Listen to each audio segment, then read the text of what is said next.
अरे कमी वापर पण अस्सल वापर. MDH काश्मीरी लाल मिरची पावडर. MDH पोलीस ठाण्याच्या हद्दीत खून झाल्याने काय प्रकार आहे, हा माणूस कोण होता आणि कुठल्या कारणामुळे?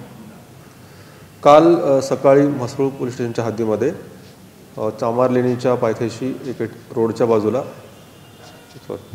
चांभार की चांभार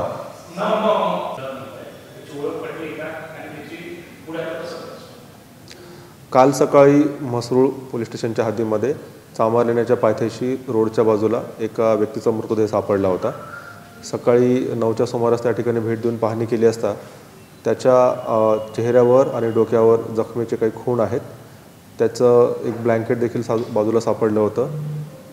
त्या व्यक्तीचा काल शोध घेण्यात आला, त्याची ओळख पटण्याचा प्रयत्न करण्यात आला. आज सकाळीच त्या व्यक्तीची ओळख पटलेली आहे. त्याचं नाव उमेश अंबियार असं आहे आणि तो कर्नाटकचा रहिवासी असं कळतं आहे. तो ट्रक ड्रायव्हर आहे असं दिसतंय. त्याचा ट्रक देखील तिथून काही अंतरावरती लावण्यात आलेला आहे.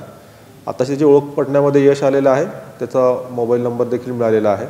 त्यावरनं त्याचा पूर्ण शोध चालू आहे आणि अजून तपास सुरू आहे. अद्याप तरी नेमकं घटनेचं कारण काय, कोण याच्यामध्ये दोषी आहे, अजून क्लिअर कट झालेलं नाही आहे. तपासामध्ये ते पूर्ण होईल.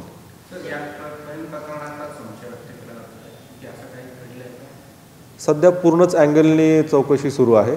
आत्ता नेमकंच प्रेम करण्यामधूनच आहे असं स्पष्टपणे सांगता येणार नाही, पण तो देखील एक अँगल प्राधान्याने तपासण्यात येत आहे.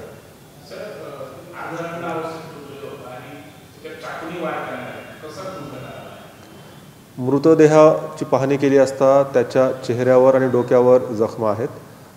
कमरेच्या खालच्या बाजूचं त्याचं पॅन्ट त्याच्या अंगावर नव्हती, थोड्याशा अंतरावर होती, परंतु शर्ट आणि बनियन त्याच्या अंगावरती होती. कमरेच्या खालच्या भागावर कुठेही जखमेचा कुठली काही खून नाही आहे. फक्त डोक्यावर आणि चेहऱ्यावर धारदार शस्त्राच्या खूण आहेत. प्राथमिकदृष्ट्या त्याचमुळे त्याचा मृत्यू झालेला आहे. अजून तरी याच्यामध्ये अनैतिक संबंधाचा क्लिअर कट समोर येत नाही, पण तपासामध्ये ते क्लिअर होईल. हां, सकाळी त्याची ओळख पटलेली आहे.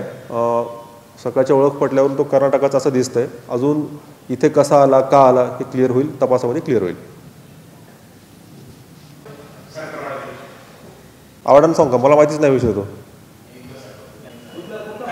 कुठला विषय तो.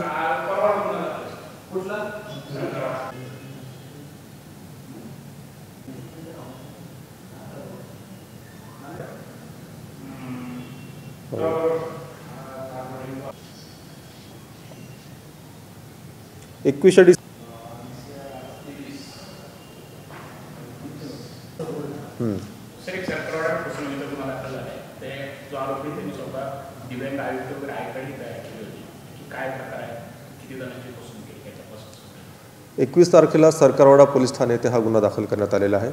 यामध्ये एक व्यक्ती जो आरोपी आहे विजय मस्के याने दुसरा जो व्यक्ती आहे गणेश गायधनी याची फसवणूक केल्याचं त्याने आपल्याकडे तक्रार दिली. विजय गायधनी यांनी हा जो आरोपी आहे विजय मस्के याने सांगितलं की तो मंत्रालयामध्ये दिव्यांग आयुक्त, सहाय्यक आयुक्त अशा पदावर कुठल्या तरी आहे म्हणून त्यांनी सांगितलं आणि असं सांगून त्यांनी या फिर्यादीकडनं 48 लाख रुपये वसूल केले.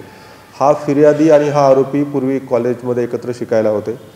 काही दिवसापूर्वी या आरोपीने फिर्यादीला फोन केला की मी सध्या असं मंत्रालयामध्ये एका मोठ्या पदावर कार्यरत आहे आणि मी तुझं काहीतरी काम करू शकतो असं सांगून त्यांनी विश्वास संपादन केला फिर्यादीचा आणि त्याच्याकडनं वेळोवेळी रोख स्वरूपामध्ये पैसे स्वीकारून 48 लाख रुपये दिले.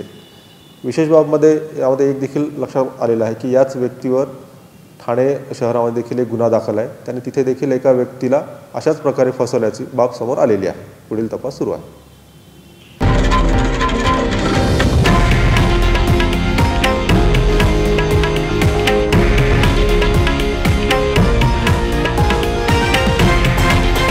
हे आहे देशातील नंबर 1 न्यूज नेटवर्क आणि आपण पाहत आहात TV9 मराठी, एकमेव.